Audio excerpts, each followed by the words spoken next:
Hi, I'm David Mann, and I'm a story specialist. Over the course of this video, I'm going to show you how to use story techniques in your business. Professional service businesses often have a hard time talking about what they do, whether it's one-to-one or in presentations or in their marketing materials. I help them use story techniques that work for artists and for lawyers and for big brands so they can connect with their clients and customers and grow their business. All right, so let's get started. This one sentence really sums it up, in my opinion. The best story wins. That the best story wins. This is the story that resonates with an audience, whatever that audience may be. This is the story that makes people actually stand up and take action. That's the story that wins. And you can tell that story. This idea is everywhere now, the idea of narrative. Think about how this works in politics. The party or the candidate with the best story, the one about how things are now and how they're going to be in the future, that party or candidate often wins. Think about how it is with big brands. Big brands that say, we have a service or a product that's going to really impact your life in a positive way. Those stories that they tell help them sell products and their businesses grow. Think about how it works in court. A lawyer has to tell a story to a jury, and that lawyer has to get that story straight and use facts only. But whether they tell a good story or a bad story, a strong story or a weak story, that's going to have a direct relationship to whether they prevail in court. The story idea is everywhere and it absolutely works. So why isn't everybody doing it? That's the question. My opinion on that is that they sort of don't know how. They don't really know what a story is and really don't know how to construct one, or they just really don't know the value of it. And that's what we're going to talk about today. The value of a good story in helping you grow your business and connect with your customers. Let's think about what we see often in marketing. Okay, just really broad strokes on what we often see on web pages and in marketing materials and when people talk about what they do. Here's what we hear a lot of. I think you'll agree. We hear a lot of things like, here are the services we offer. And then they proceed to list the services they offer or the products that they represent. So a lot of, here's what we do, here's what we do, here's what we do. A lot about us, or we, and us. Maybe sometimes the first thing you see on a web page. You might have a statement like this: we're passionate about getting results. Okay, so when you hear that, what do you think? You go, I'm happy you're passionate about getting results, but what does that have to do with me? So we are passionate about getting results. And the whole thing is sort of vague too. What are the results? What are we actually looking to achieve exactly? But you hear that kind of a phrase quite a bit. We specialize in building strategies that really work.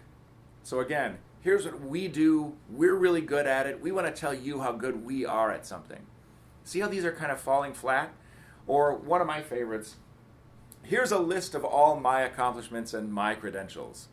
So before I've had a chance to have any, relationship with why I'm listening to you, you're telling me about, what you've done and where you've been and why you're somebody who's worth listening to. You've all been at those presentations where people do that and they use up the first 5 or 10 minutes just talking about, what they do and what they offer. And it really falls flat, or worse, people just check out and don't pay any attention at all. So that's what we're going to talk about today. Now, I want to hasten to add that there's nothing wrong with these. There's nothing wrong with these at all. This is something that you have to eventually say, what services you offer and what you're passionate about. But if you think about it, this is often what we hear first before there's a story. We just hear statements that say, here's what we do and here's what we care about and here's where I've been and what I've done. So there's nothing wrong with it, but you don't want to hear it first. Think about it. Go on just Google a bunch of businesses, professional services, and check out how they're representing themselves on the first page of their website. It will often be stuff like this. There's nothing wrong with it, but I hate to be the one to break it to you. People don't really care about what you do. You care about what you do, and you should. But other people don't really care about what you do until it somehow has an impact on them. They're thinking about themselves and what matters to them, right? Like you would be if you're a customer. So, of course, we all know that this is true, but often the marketing doesn't represent that orientation at all. And what sounded really good in a boardroom somewhere where we cooked up this phrase that we're going to put on the marketing material suddenly really falls flat when it's put in practice. And why is that? It's because it isn't a story. Okay, I'm going to talk a little bit more about story in a bit here, but now I'm going to tell you, now that we've talked about what we're going to do together, I want to tell you a little bit about where I've come from. My background is as an actor and a director and a playwright in theater. I've done many, many plays as a classical actor and directed many plays as a director and also written several. One of the things that I've done quite a bit of is what this picture is showing, one-man shows. So this is a picture of me doing a one-man show a few years ago where I acted out the story of when I taught high school theater in a Catholic high school as a non-Catholic. So right there, there's drama in the premise. This is a picture of me playing a character. This happened to be one of the football jocks. So what this was me telling a story to an audience. It was a 2-hour one-man show. You know, I went through many, many, many, many drafts of this thing until I got it just right. And then what it appeared to be was me kind of going on stage and just talking about stuff, but it was very highly crafted. What I had to consider when doing this was, what am I going to talk about in this thing that's going to both be personal to me and, I imagine, resonate with an audience? So I had to use my imagination and think, I can't just talk about everything. I have to talk about where that middle ground is between what's personal and meaningful to me and what's they're going to care about. And that was really where I learned how important that is and how successful you can really be at it if you put some work into it. So that's a little bit about my background. I took those skills and then applied them to businesses and lawyers nationwide in getting them to tell their stories so they resonate in largely the same way that an actor has to make their story resonate with an audience. You can do that with your business, as I've been saying, and you can do it for lawyers. They can do it in court. It can be done if you really understand what the mechanics are of a good story. Okay? So let's now transition a little bit, and I want to show you some things now that are the kind of mini stories that we're all very, very familiar with just from being alive in the culture today. All right? I'm going to show you one, and then we'll talk about it afterwards. My mom can be a little picky. Wendy, the peanut butter goes on top. I saw that. So I was wondering what she'd think when I switched to Purex, which is half the price of her favorite brand. Purex with Dirt Lift action works deep into the fibers of your clothes, leaving them amazingly bright and clean. A bright clean to impress even the toughest critics. Purex, bright clean, smart value. All right, so what just happened there? That's a little mini story. We've seen millions of them in our lives, these little mini stories that are commercials. So in this one, we have a character, this young woman who's washing her laundry, and we have this other character, her mom, who's watching that. And we immediately have a dramatic situation. She's trying to do her laundry, and she has a problem because she wants to get the laundry clean, and she has this secondary problem, which is trying to please this sort of, seems like kind of unpleasable mom. And she doesn't know what to do, and she can't get it right. And then the solution comes along, the detergent, and then the laundry is washed, so she reaches the solution that she's looking for, the end result, the success. And she gets her secondary result met too, which is now she's pleased her mom, and her mom actually wants to use the detergent too. So in whatever that was, 30 seconds, we had a whole story play out that's very satisfying on some kind of deep level. We love stories. We love to watch a character wrestle with a problem and then either get to success, or in some cases they don't succeed, and we like to see that story play out sometimes too. But these all have a certain format, which I'm going to introduce to you in a bit here. But let's actually watch another one of these little stories while we're at it, okay? Meet Tim Mahoney. Tim thinks you need to be some sort of mastermind to do your own taxes. So we flew in mastermind George Smoot to help him. Okay, what does it say there? It says, "Did you buy a home?" Did you buy a home? Yes. Then I press there. Okay. Thanks. Intuit TurboTax. Taxes done smarter. All right, so there's another story.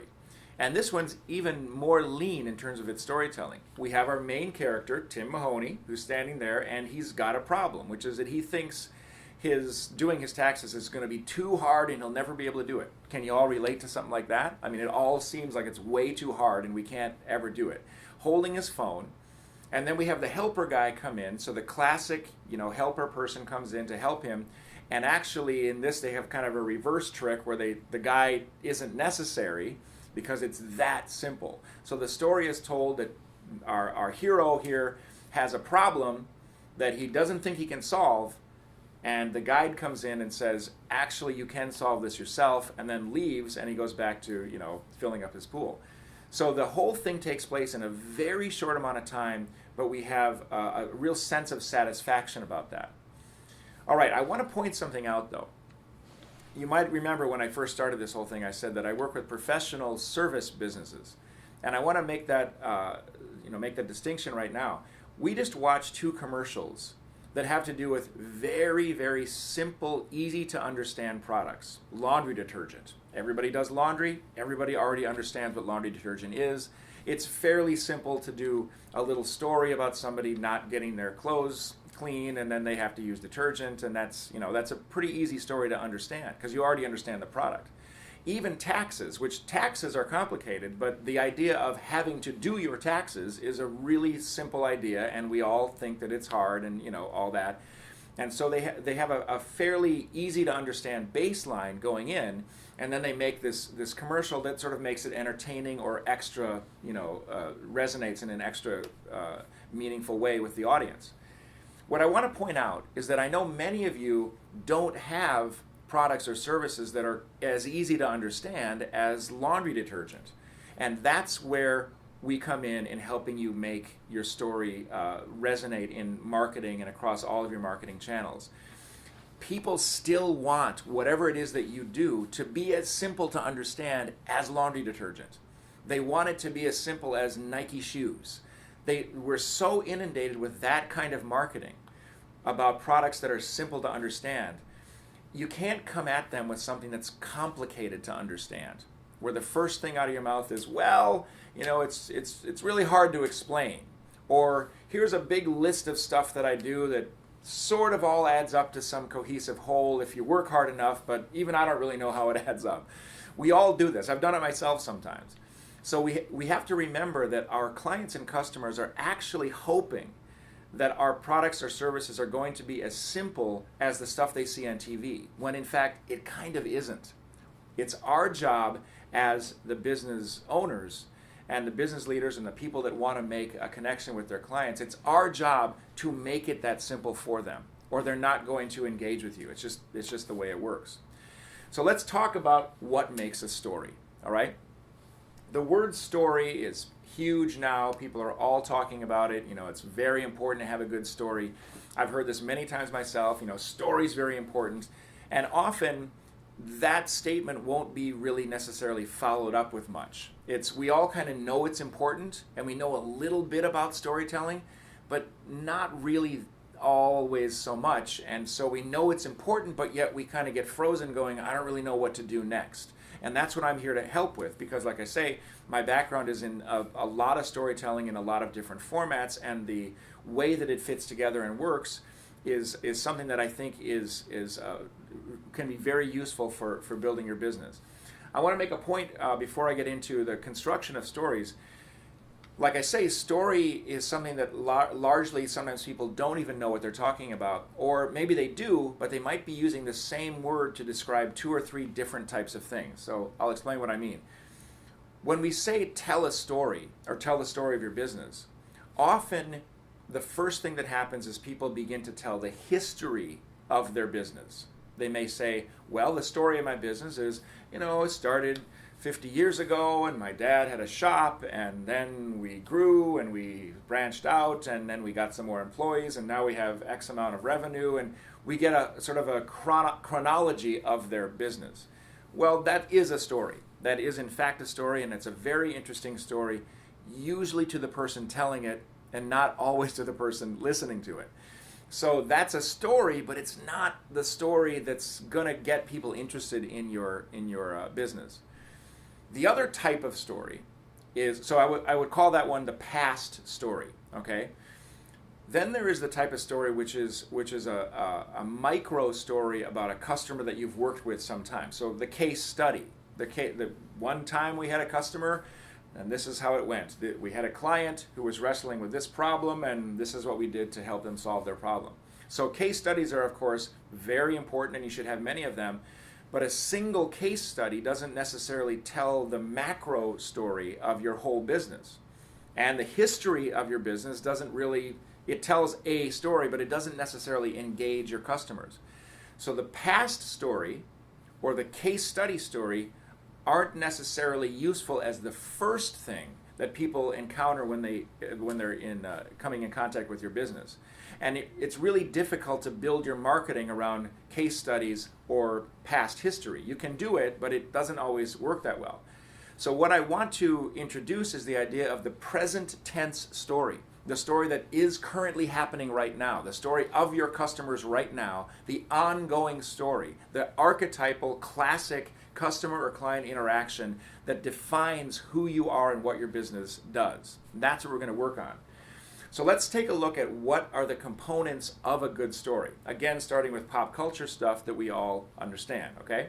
So I'll start with a movie I'm sure many people have seen, Jaws, great Spielberg movie from the mid-70s, in which, if you haven't seen it recently, although you imagine you probably remember, we're introduced to a main character at the beginning of this story, Chief Brody, played by Roy Scheider.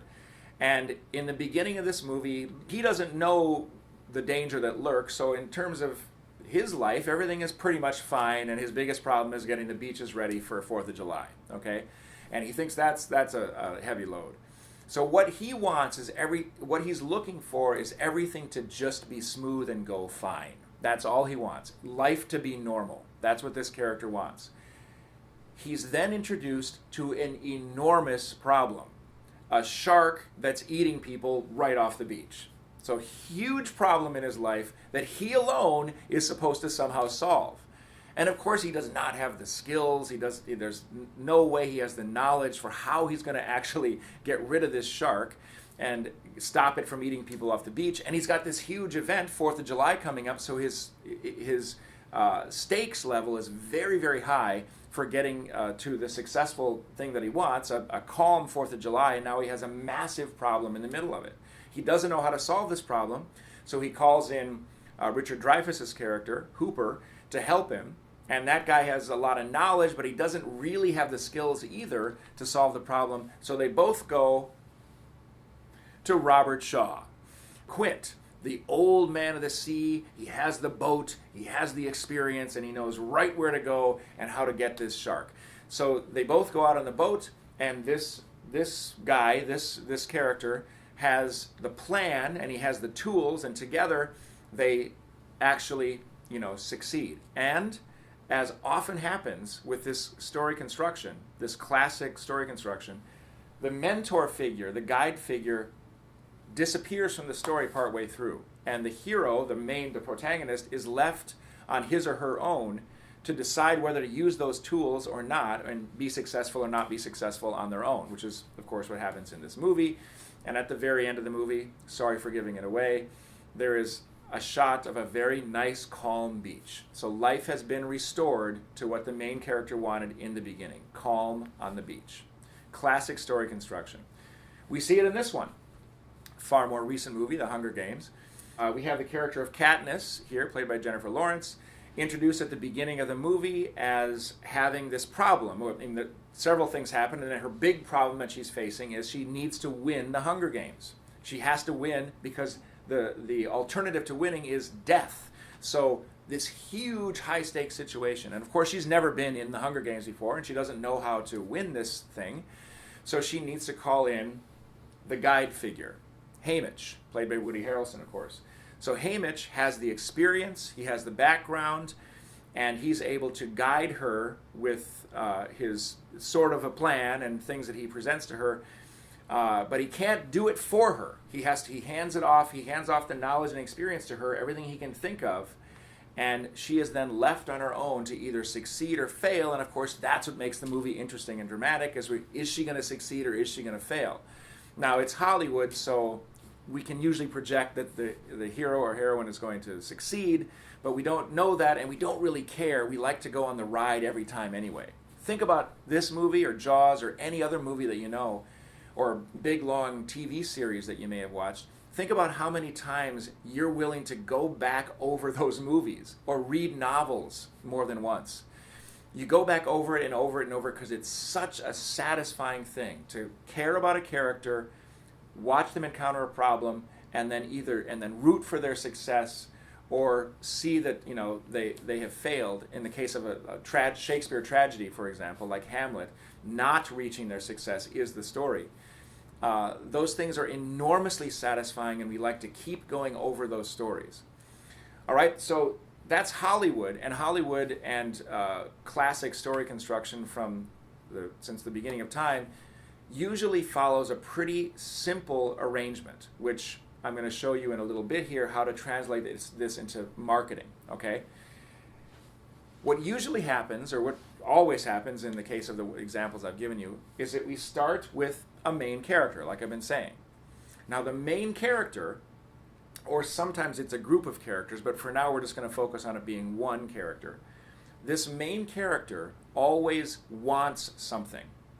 If you did a story where there was a main character, but the main character didn't want anything, well, that would be the end of your story, and you would have nothing. So we have to start with a main character who wants something, okay? So in the case of, like I say, Chief Brody wants the beaches to be calm. Katniss wants to win the Hunger Games and save her district.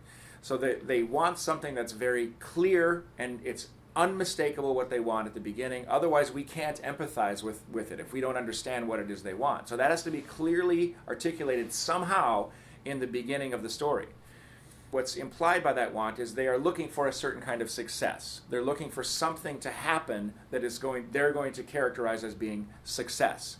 So we can look at the movies that I said, or the commercials that I mentioned, and they're looking for, like in the laundry commercial, she's looking for this simple success of clean laundry and pleasing the mom. So success is usually something that goes right along with, once we understand what they want, we have a pretty clear idea of what success looks like for them, and then conversely, we have a pretty good idea of what non-success would look like, when it doesn't work out. What does failure look like? So as soon as that is established, which is usually pretty early on, then we start to care about how it's going to turn out, because we don't know. It's not necessarily going to be success or failure. We don't know. And that's the exciting thing about a story. Imagine if there were a movie that you watched or a play that you saw where it was just clear as day that it was all going to turn out just fine. Or the character just like easily decided, well, I want this certain outcome, and then they got that outcome. Well, you'd have like a 5-minute play or a 5-minute movie, and it would be very unsatisfying. So the reason why we watch these things, why it becomes like almost like watching a sport, is that there's an obstacle in the way of getting to the success. With no obstacle, you have no story. There has to be some reason why the character just can't walk out and get success like that. So the problem then has to be articulated too. And this problem that they encounter can be internal and external. In the case of Jaws, for example, Chief Brody has obviously this external problem where there's a shark that is out there that he needs to take care of. So he needs to take care of his people of his town, Amity, and by getting rid of this shark. So that's a clearly external problem. But what makes that movie even more interesting, and several movies like this even more interesting, is that the character also has an internal problem at the same time. If you remember, Chief Brody in that movie is afraid of water. He hates the water. So when he has to go out on the boat with Quint and Hooper to get the shark, he's facing his external problem, but he's also having to deal with his internal problem. And now that character now becomes much more three-dimensional, and we can in a way empathize with whatever our internal fears are in watching that character deal with his or hers.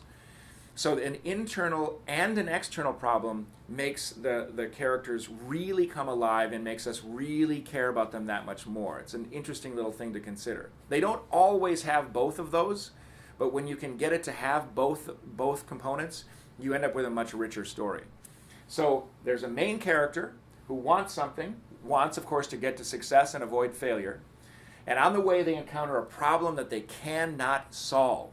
If they could solve it on their own, again, you would have a pretty short story. They would just solve it and move on. But they wrestle with it and can't solve it, and in comes a guide. So that's the character that I showed you, Hamish or Quint in the examples I showed you.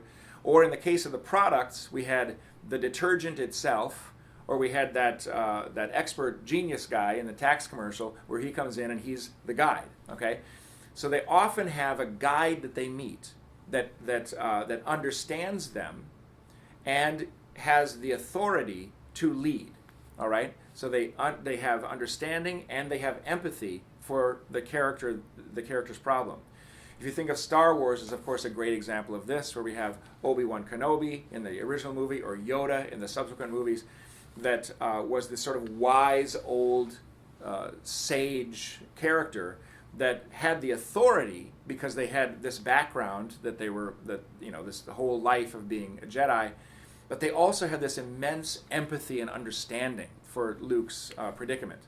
And that's why we trust that guide character. So let me pause here for a minute and say, when you tell a story about your business, and that story is positioned so that you or your business is the main character, look how it becomes instantly not that interesting to listen to.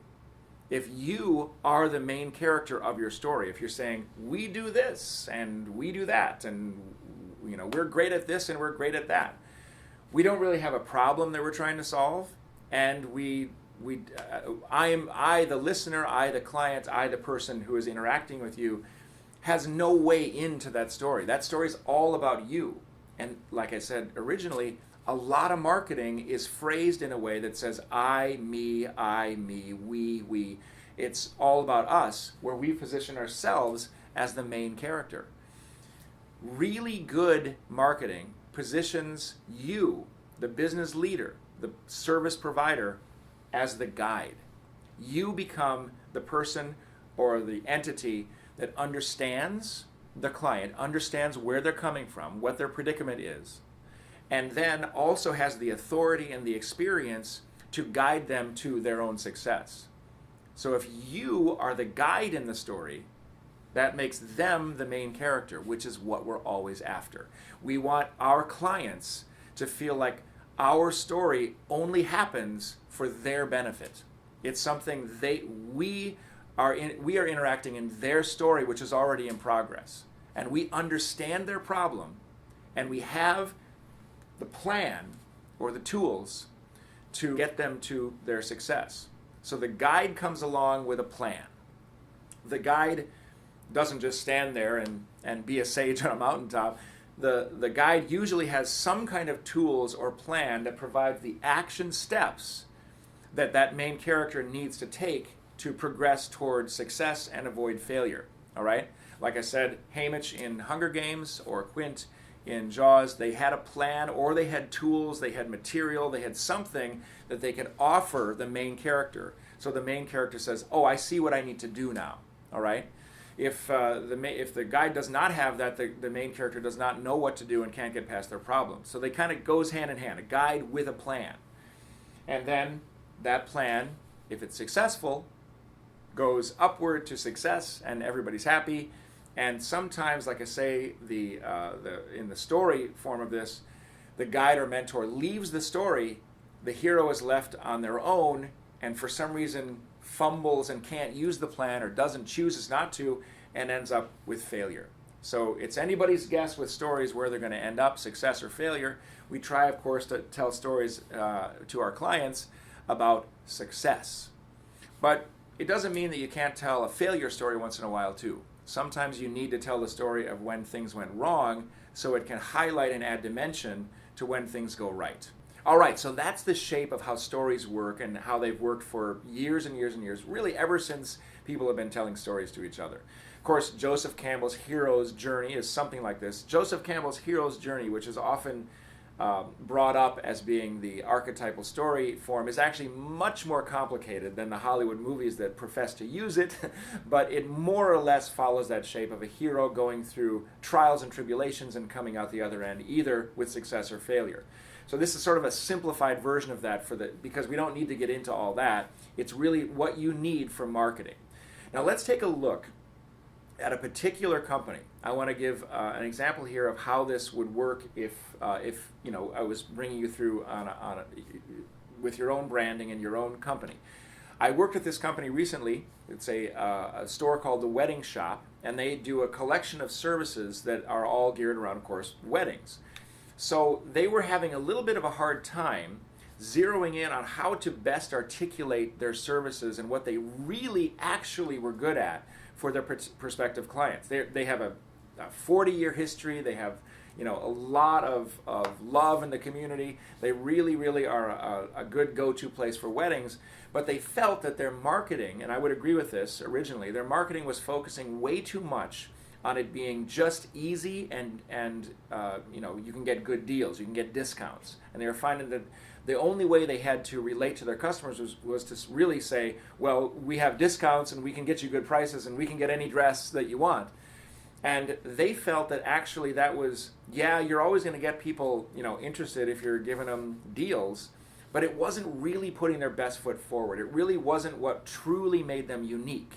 They started to look at their responses, testimonials, and things on Facebook that people would post about their company, and they found when the reviews were really rock star reviews, 5-star reviews, the customers were saying not things about how they got a discount and all that. They were saying that they got really personalized attention, that the consultant really understood them, that they were getting. They were really getting their wedding their wedding was great largely because of things that the wedding shop did and because of the personal attention and the way they felt when they were in there with that consultant. And none of this was really that apparent in the wedding shop's marketing materials. And so I worked with them to dive down deep and figure out, well, what is the classic story of what you do using this template that I just showed you, all right?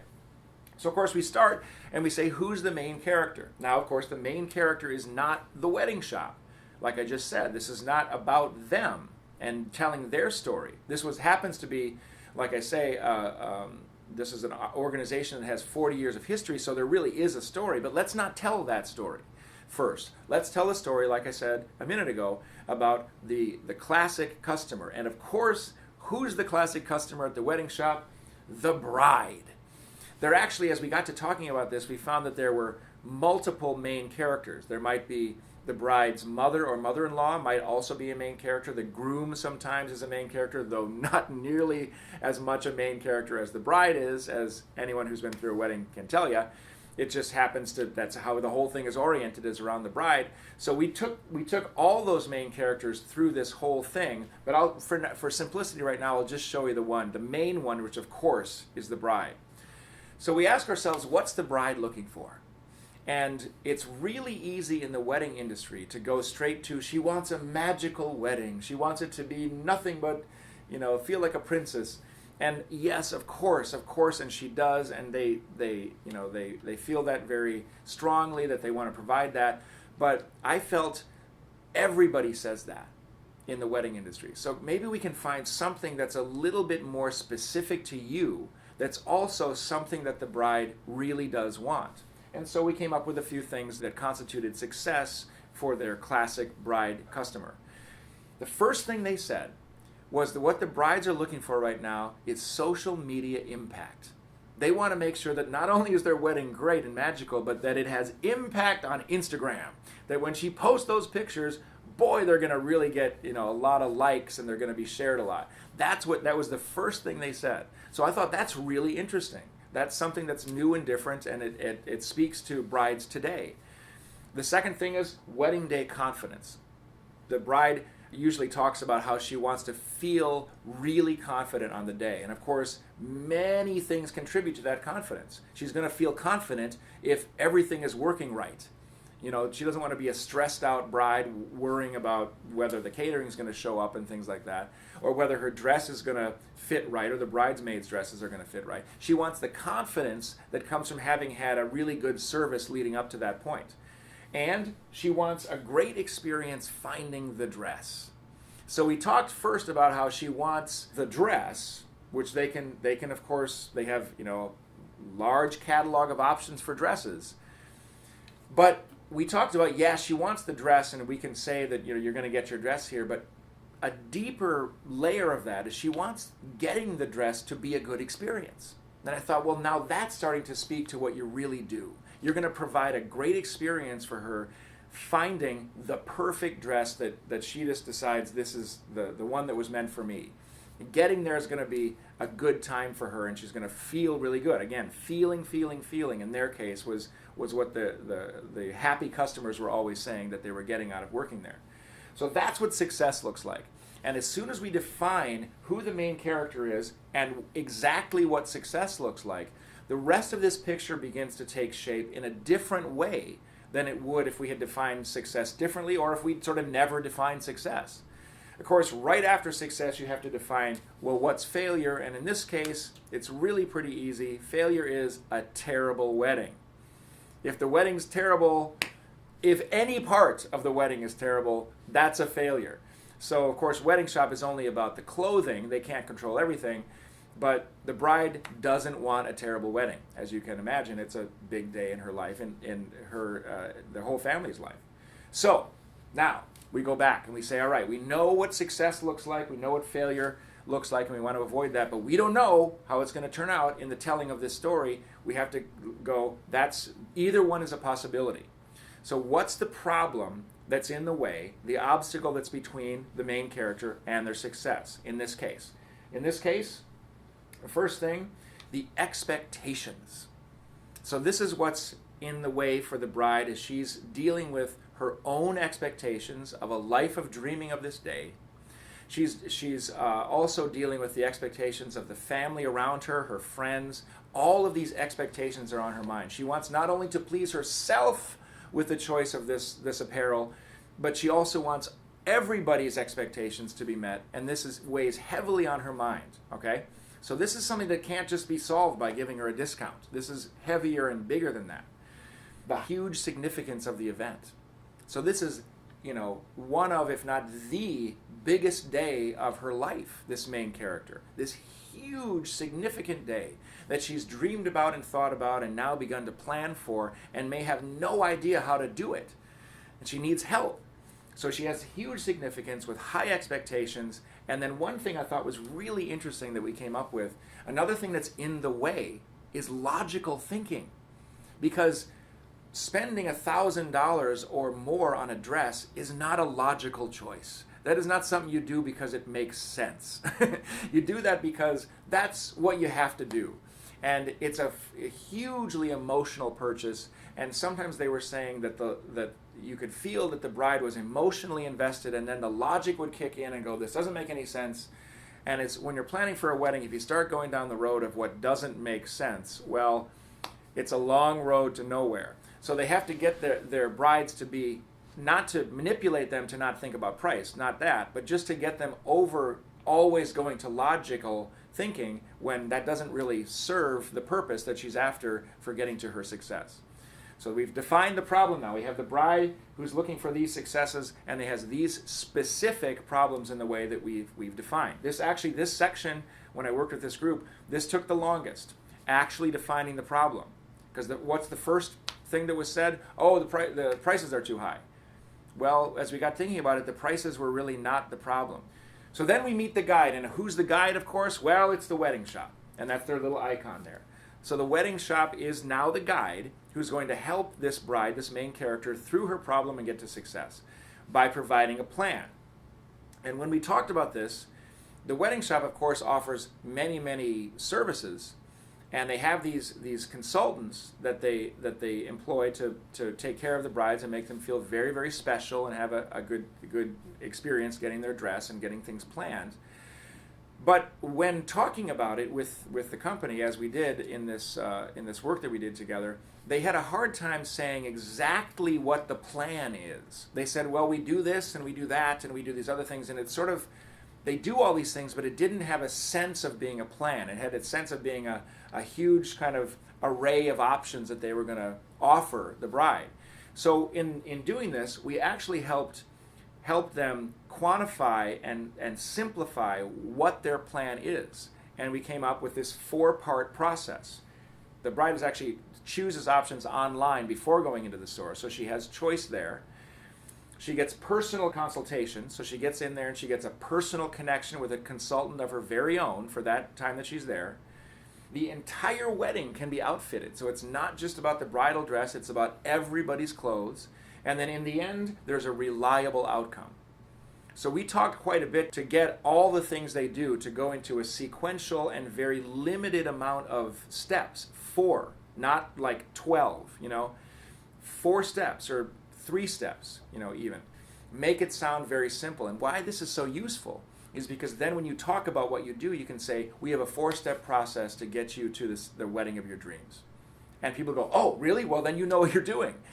And the thing is, they did have this process, but they didn't really know they had this process. They weren't able to articulate it until we went through this whole system. So now we have the bride with a problem or multiple layers of problems, getting a guide who is empathetic, hugely empathetic, making her feel great and really understanding where she's at, with the authority, 40 years of experience, to provide the guidance. And with this 4-step plan, we're going to get this bride to have the best Instagram wedding that you've ever seen. So that's what we worked on, and that's how we got this to work out for their company. And once you do this, I'm going to go into this in a minute here, but I just want to pause for a second and say, once you do this, now I made it look really simple, you just whip through it. It actually takes quite a bit of time and thought and group effort.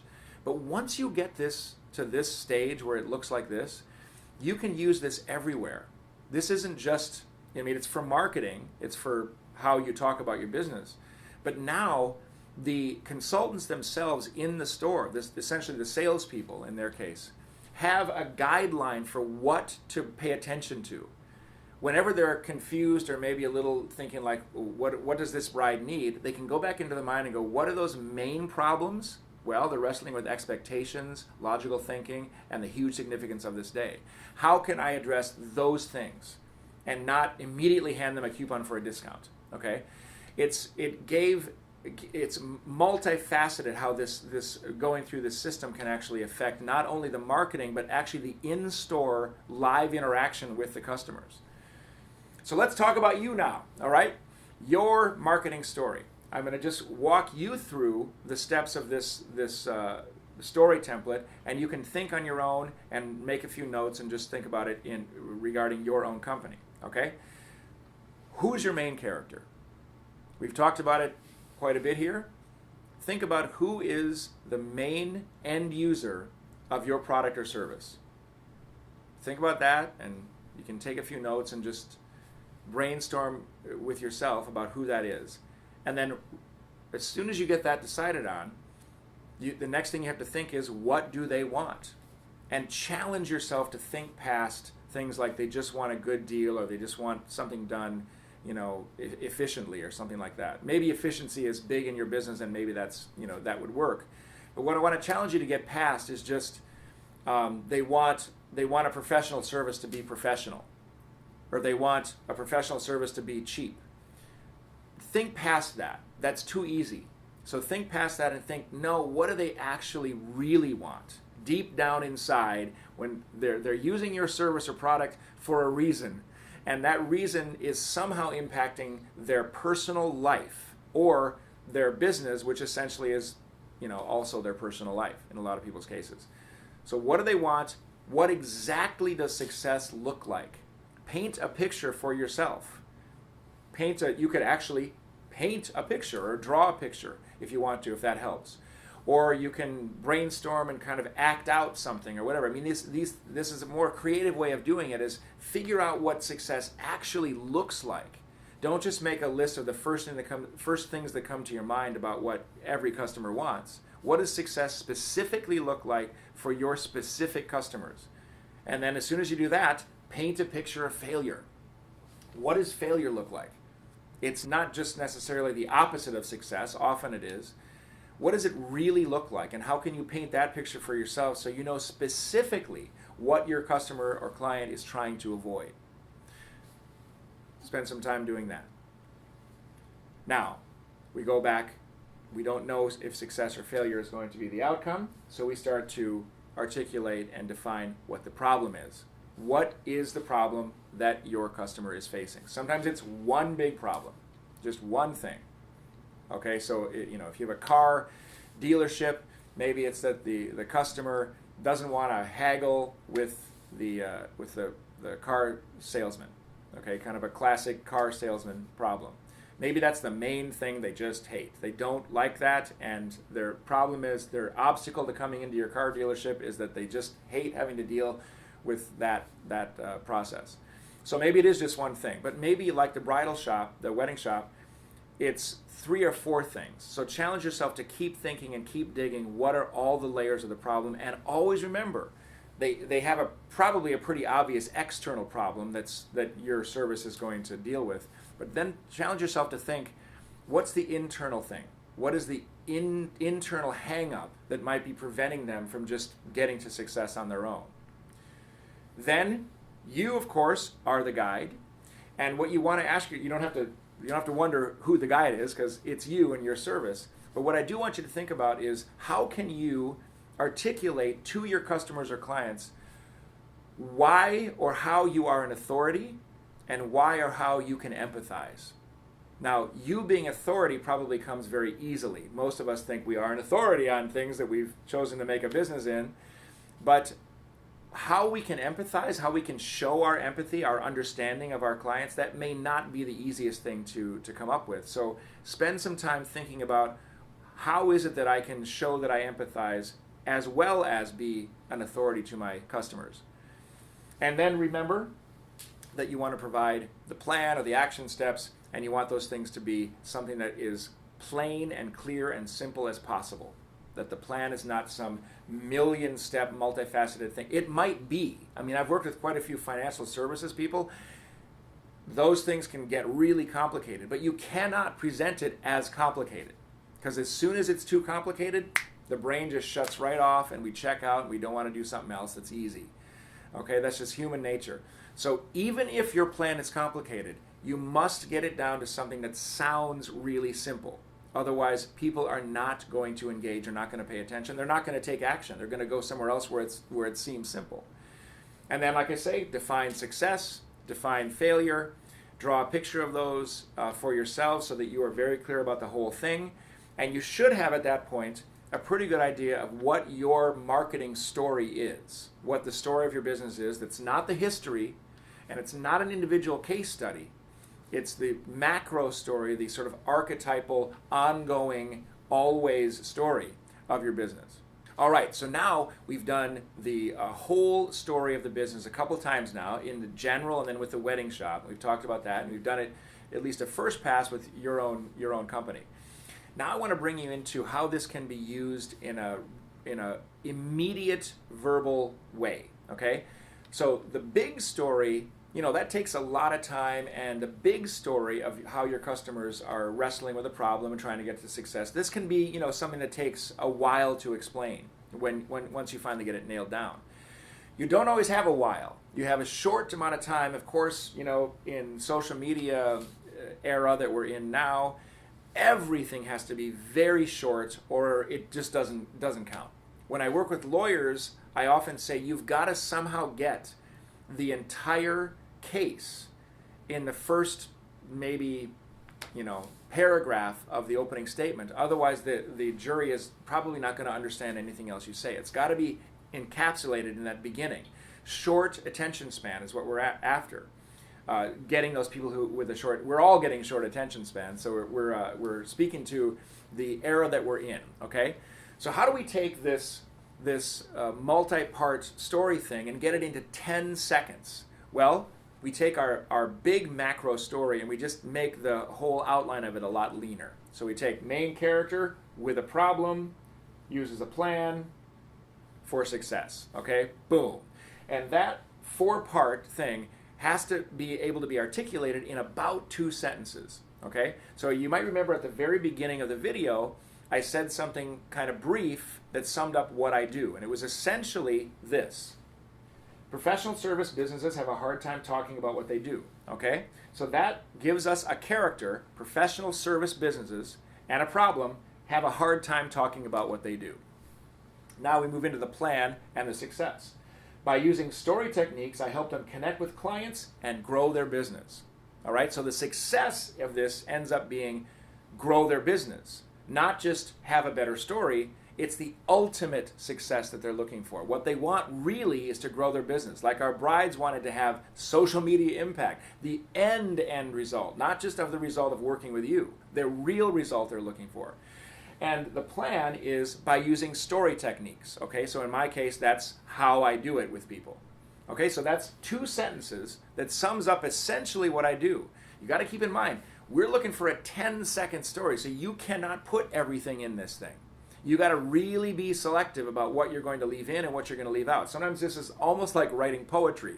You have to just take out words and more words and more words to get it right down to just the essential service that you offer. But you have to also make sure that you have to articulate a character who needs something, and then it adds up to feeling like a story. Okay, so that's mine.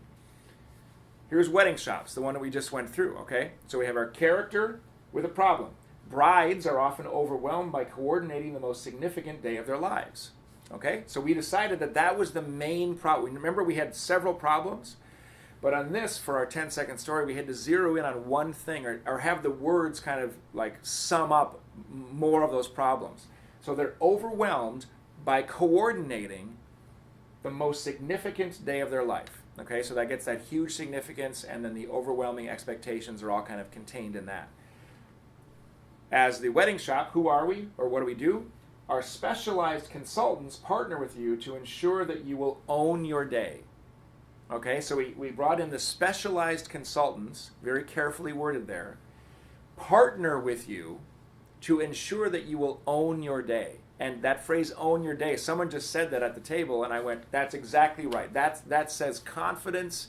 It says everything we want without, and in kind of a colorful, current way. And it made it perfect. So this is so few words.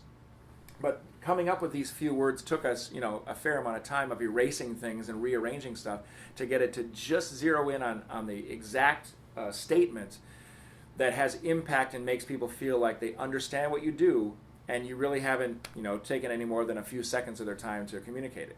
So these things, once they're worked out, can go on your website, they can go on print material, but even better, they can be memorized and spoken. So one of the key things in putting together these phrases is that you keep the language really simple, really plain.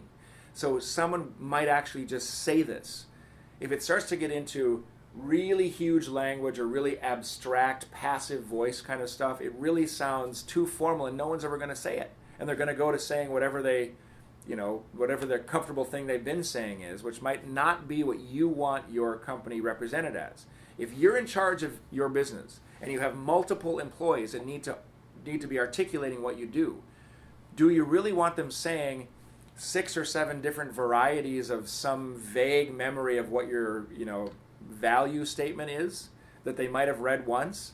Probably not. You don't want to have all your sort of soldiers out in the field saying different stuff about what you do. You want it to be very consistent and perfectly aligned with what your actual brand story is. All right? Let's do another one. Solidity Financial. This is a group that I've worked with that does exit planning. And so the way they do a very, what can be a very complex suite of services that they offer their clients. It can be when you actually do it. But we don't want it to ever sound like it's complex, because then people get put off by that. So making it simple, getting to the essence of what really it is, becomes not only a way to produce a 10-second story and a marketing kind of soundbite, it also helps focus the mind of the person who is behind the business. It gets all of the people who have to do this service to be thinking in a streamlined, on-point way. So what we came up with for them is business owners who are looking to the future often have no idea how to plan for an eventual exit while continuing to grow. Okay, so we have a character, business owner, has no idea how to plan for an eventual exit while continuing to grow. So this sort of two-tiered problem that they have. Harder than you'd think to come up with that, but it actually captures exactly what the key client is wrestling with. So then what does Solidity offer these people? Well, our proven growth and exit process gives business owners clarity so they can sell on their time frame to the right buyer for the price they want. There's a lot said in that sentence, but it sums everything up. They have a growth and exit process that they've used that is unique in the field, and they wanted to put this in here, and it gives business owners clarity so they can sell on their time frame and so forth. So this really sums it up in, like I say, plain language. This is something that you could just say this if you're at a networking event, having cocktails at a networking thing at night sometime, and someone wants to know what you do. Bam, you've got this memorized. You say this, and it means something to them. And if they happen to be potentially one of your key clients, they hear this and they go, "That's my problem. Yeah, I'm having that problem." And then all of a sudden you become a solution to their problem in under 30 seconds. And then, of course, now you're going to unfold more things you're going to say. This is all about getting somebody hooked and interested in the beginning. All right, so now let's talk about your business. Again, go back to who you've decided is your main character. And if you turned out that you had 2 or 3, you can run them all through this. Or just choose like the main one, okay? So your main character, what's the problem? And as I say, you might have multiple problems in your big marketing story that you can use in your other material, but here you need to zero in on one problem or somehow get 2 problems to fit in one sentence, okay? So it's all about being lean. And then what's the plan? I mean, obviously you're the guide because you're the one talking, so what's the plan? And this is where, of course, you're not going to tell them really any details on the plan because that's going to get too lengthy. You're going to say, we have a strategy for this, or we have a 4-step process for that, or we use these types of techniques to get this result. Something like that says, we have a plan, and if you want to keep talking to us, I will tell you more about the plan.